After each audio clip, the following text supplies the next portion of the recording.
guys, John Rettinger here with the review for you of the 5th generation iPod Nano. I've had this device since the day it came out, and I've been sitting on a review until I had a chance to really get to use it and really get to know it, so I could hopefully provide you with the most accurate information. In previous videos, I've discussed the video recording capabilities, the video effects capabilities, and really the highlights of the iPod Nano. But let's get to the review. But before, let's just review the specs very quickly. It comes in 8GB or 16GB flavors, really the same size. The 8GB is going to run you $149. The 16GB is going to run you $179.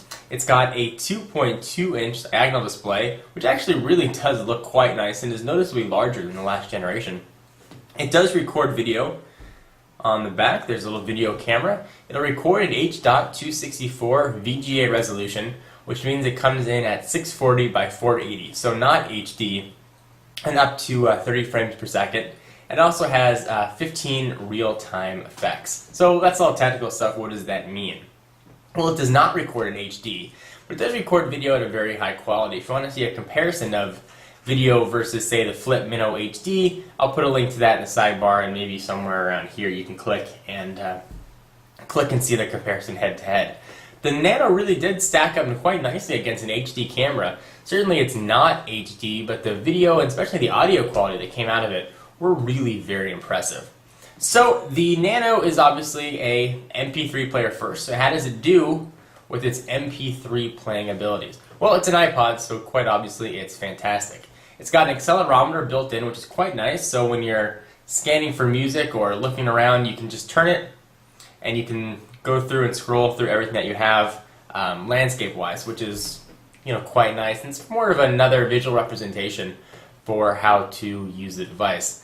One other thing that this has is a built-in speaker, which is quite loud. So like the iPhone or the iPod Touch, when you want to listen to music without headphones, you can now do that right on the Nano. The speakers are quite loud and certainly more than ample for listening to music.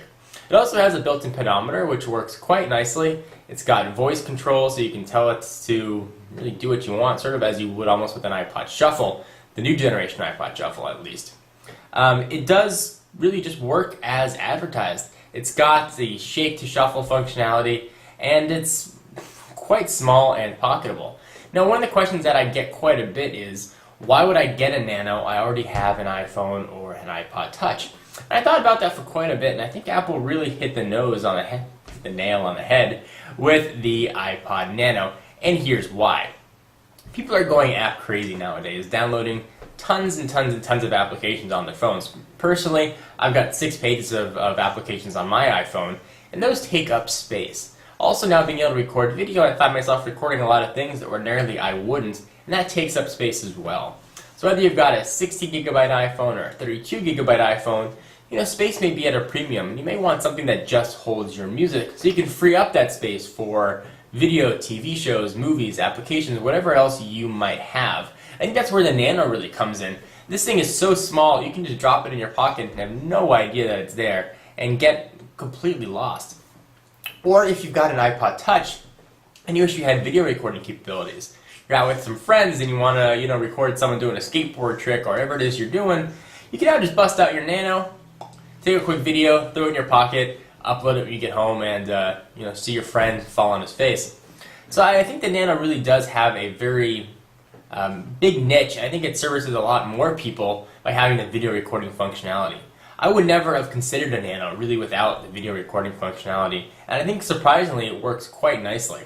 One big negative about the Nano, though, is the placement of the camera lens.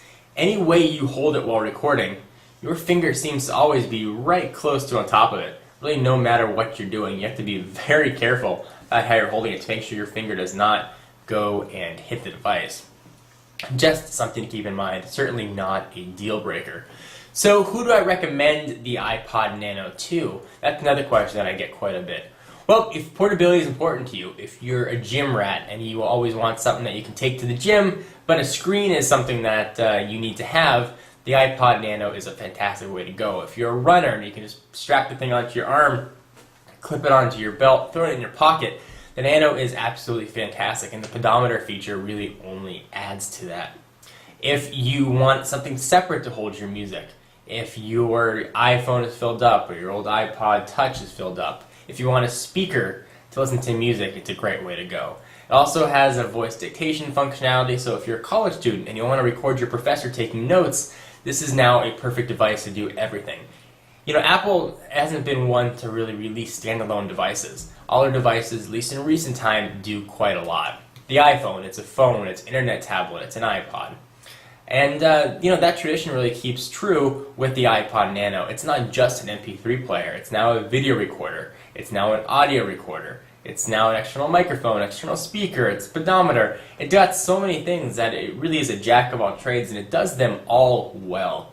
So I can 100% recommend the iPod Nano. I think it's a great buy at $149 or $179 respectively, depending on what sizes you want. Comes in a ton of different colors, and I think that if you're in the market for an MP3 player, the Nano is a fantastic way to go. Anyway, guys, hope you enjoyed. For exclusive content, check me out on Twitter, twitter.com/John4Lakers.